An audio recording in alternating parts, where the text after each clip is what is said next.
If you'd like to know what the Buffalo Soldiers and hip hop have in common, check out this session. You'll definitely find out. Hey there. We are back in the Third Ward, but this time we're meeting at the historical Buffalo Soldier Museum. And while it's clearly not a church, a mosque, a lounge, or even a record label, the museum does present and celebrate a commitment to the well-being of a growing nation, a commitment expressed sometimes even to the point of death. In this way, it speaks to a particular sense of purpose and life meaning tied into the meaning of this nation. And as is often the case, leaving behind the politics, the effort to find life meaningful is captured through cultural expression, like song perhaps. And in this space, just like Sugar Hill from the first session, it gives us a way of pushing the point, the making of meaning, the shaping of life's importance, and it's found in and represented by sites and activities beyond the obvious.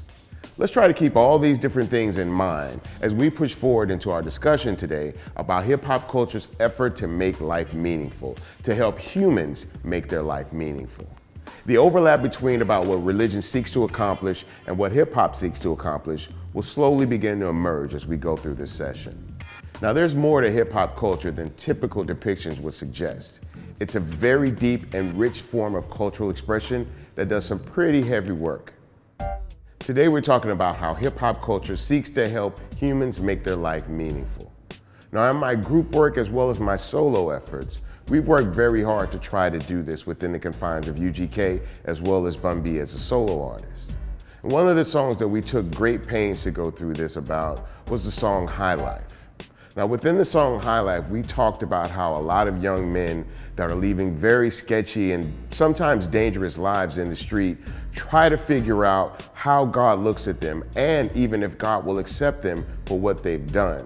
Now, Pimp C and I had kind of dealt with this conundrum ourselves, and we came to the conclusion that if we were dealing with this, probably a lot of the people that listen to our music, come to our shows, and even deal with us on a daily basis were probably dealing with those same questions. What is this life all about? What are we doing here?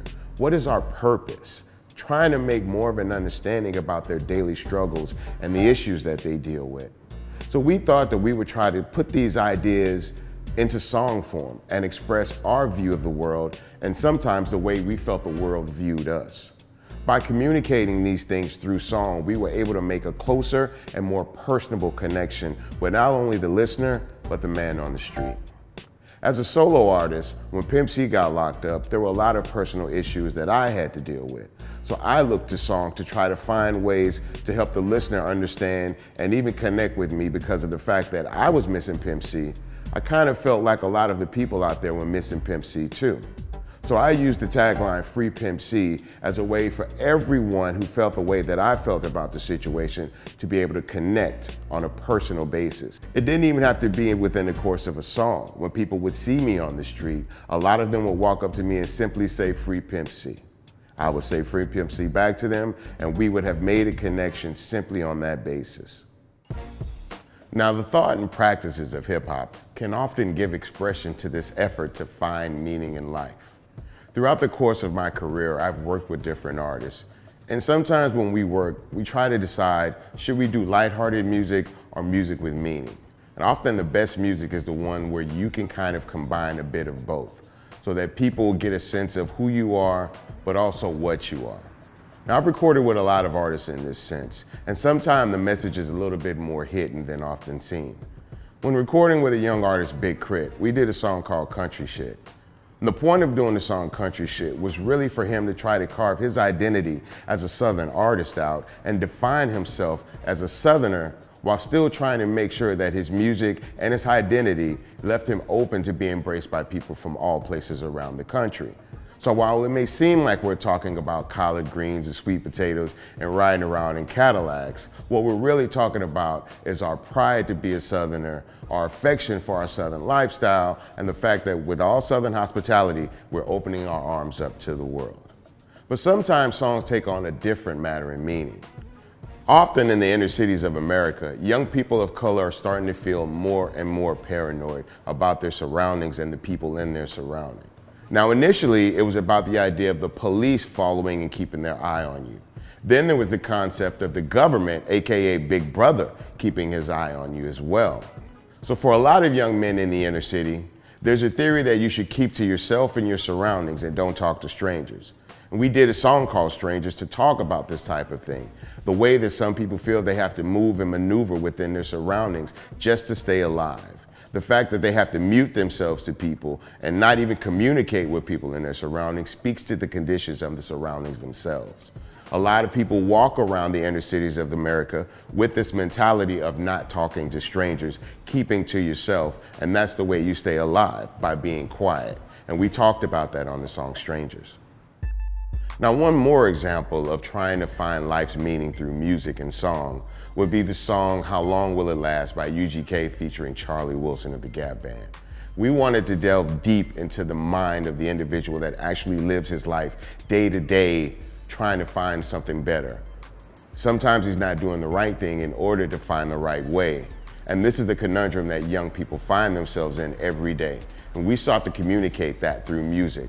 Bringing in an individual like Charlie Wilson from the esteemed R&B group, the Gap Band, helped to bring more depth and meaning into the song, as many people know that Charlie Wilson has also had his share of struggles as well. Combining his struggle and insight with ours through this song helped us to bring a lot of people a little bit more in touch with the reality of everyday action, sometimes having consequences that many of us aren't prepared for. Like them, we have done things that maybe we weren't proud of, and we were wondering how a higher power may be looking down upon us. And you never know exactly where you might get caught in the midst of doing these things. So it's important that in the midst of even being in the most seediest, dangerous places, and even in the midst of criminal element, people are still out there wanting glory from God. Dance often expresses the importance and value of the human body. Black, brown, yellow, and white bodies using their physical form to distort themselves to music, or sometimes to just hand claps, in a way that gives them empowerment as opposed to despisement. For many years, people of color have been left to feel inferior, especially in the physical form.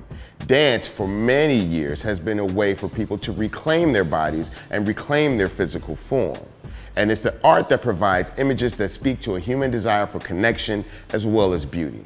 Now, rap speaks words of challenge and comfort and is meant to help people find this value in life. One example that people might not even recognize would be the song and the dance, Do the Dougie. Now, for a lot of people, it may just seem like a silly dance that people do in the club. But to me, this represents exactly what we're talking about here. Now, when we talk about doing the dance, the Dougie in question happens to be hip-hop legend Dougie Fresh. Now, Dougie Fresh is often described as hip-hop's greatest entertainer. The reason he's described as such is because Dougie Fresh has always been one of the best dancers in hip-hop culture. But it also gets deeper than that. With his name, Dougie Fresh, he always wanted to let people know that Dougie is always fresh. There's always pride in his physical form, so that even though Dougie can dance well, he also takes pride in the body as well. So when you do the dance, the Dougie, you're not only saying that you can dance, you're also implying that you have pride in yourself as well, because Dougie, though he could dance, was also fresh. So what have we talked about today? Well, we've talked about how hip-hop culture and religion connect in very important ways. We've talked about how they do similar work by helping humans wrestle with important life questions. We've talked about how there's overlap or commonalities between the two, hip-hop culture and religion. Now, you may want a bit more information on hip-hop's making of life's meaning, and if so, that's cool. That's what the bonus reel is for. Take the time, check out the reel, do the readings, which is important, and listen to what the teaching assistants have to say as well. These guys have some great insight. Now, once you're done reading and checking out the bonus reel, Professor Penn is going to tell you more about how traditional forms of religion work to foster life's meanings.